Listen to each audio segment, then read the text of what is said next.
Halo, Bapak, Ibu, Saudara-saudari. Kali ini kita akan membahas tentang revolusi industri 4.0 dalam kaitannya perspektif pendidikan, yaitu peluang dan tantangan pendidikan di era revolusi industri 4.0 ini. Apa-apa saja peluang dan tantangan yang dapat kita lihat sebagai satu roadmap bagi pengembangan pendidikan ke depannya. Kiranya bermanfaat. Selamat menyaksikan.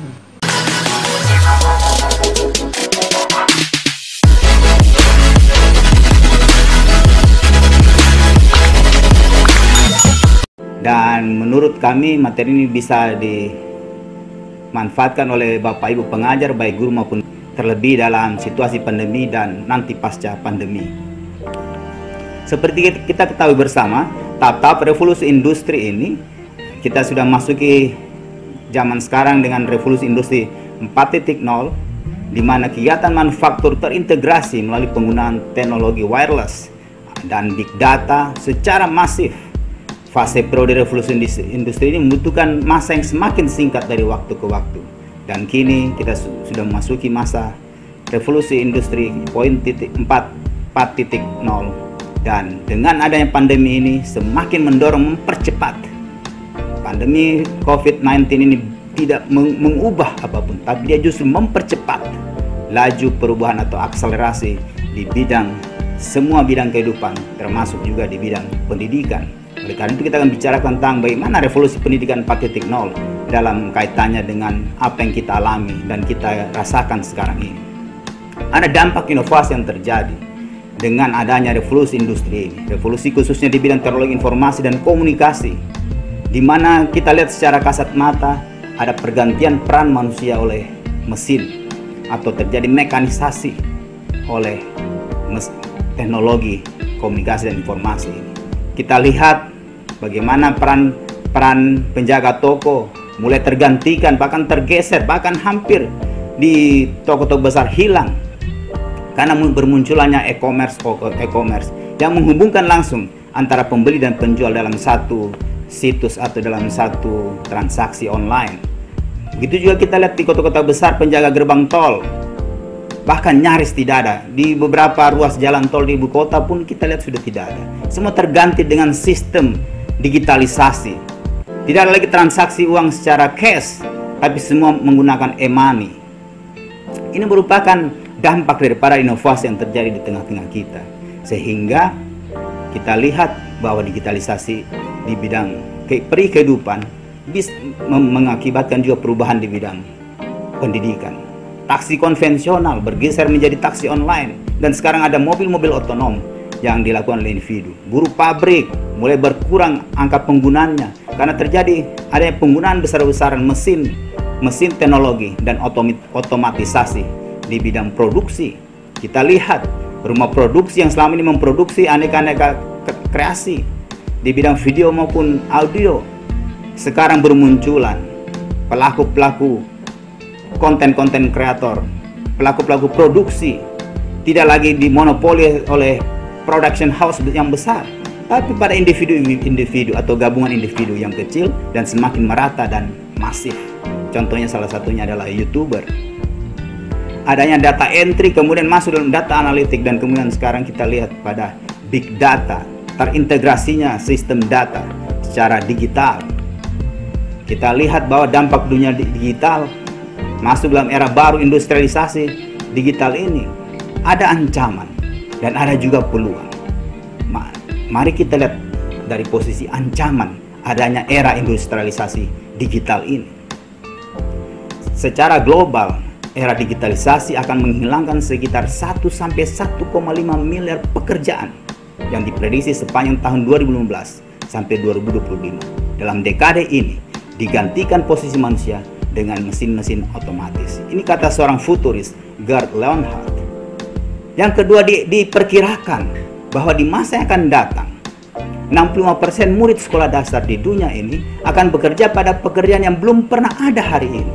Ini laporan dari Departemen Tenaga Kerja Amerika Serikat. Ini menjadi satu tantangan dan ancaman bagi dunia pendidikan kita hari ini. Bagaimana mempersiapkan ini untuk sumber daya manusia yang kita miliki. Ada peluang dalam era industrialisasi digital ini, bahwa era digitalisasi berpotensi memberikan peningkatan net tenaga kerja hingga 2,1 juta pekerjaan baru di tahun 2025 nanti. Ini artinya ada peluang, tapi apakah peluang itu? Ini yang akan kita lihat, sehingga kaitan antara pendidikan dan muaranya kepada industri akan terjadi konektivitas. Yang kedua, terdapat potensi pengurangan emisi karbon kira-kira 26 miliar metrik ton dari 3 sektor industri, yaitu elektronik, logistik, dan otomotif. Ini laporan dari World Economic Forum. Inilah ancaman dan peluang yang kita hadapi sekarang ini. Apa dampak ekonomi digital yang kita lihat di depan mata dalam negara kita ini? Munculnya aplikasi-aplikasi di bidang transportasi, sebut saya seperti Gojek, membuka satu paradigma, membuka satu terobosan bisnis, dan membuka peluang kerja yang begitu masif dan begitu merata, hampir di kota-kota besar sampai di kota-kota di luar Pulau Jawa. Ada dampak sosial dalam masyarakat. Mereka merasa lebih sejahtera ketika sambil bekerja, bahkan sambil bersekolah, berkuliah, mereka menjadi driver dari pengelolaan industri di bidang transportasi, baik mobil maupun motor. Pendapatan UKM justru lebih meningkat karena adanya partner daripada sistem pengantaran antar jemput ini. Mereka bisa langsung mencapai pada konsumen tingkat akhir melalui sistem digital ini. Pesan antar, baik di bidang industri makanan, industri jasa seperti pijat, seperti jasa kebersihan, bahkan sampai ke hal yang selama ini tidak kita pikirkan sama sekali. Sehingga ada kontribusi terhadap penyerapan tenaga kerja di bidang industri seperti ini, industri digital. Munculnya marketplace dalam bidang e-commerce. Ini menciptakan pelaku-pelaku usaha baru, baik individu maupun gabungan individu, yang bisa terkoneksi langsung kepada pembeli atau kepada konsumen akhir. Ini mendorong terbuka luasnya lapangan usaha di bidang entrepreneurship, golongan kecil, mikro dan menengah tadi. Bahkan di bidang pertanian pun seperti itu. Petani-petani bisa terhubung dengan koneksi langsung ke pasar. Ini membuka peluang bagi kita sekarang.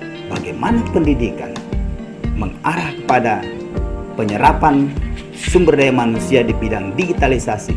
Ini menjadi tantangan bagi kita sekalian, baik sebagai pendidik, guru, dosen, begitu juga terhadap mahasiswa pelajar.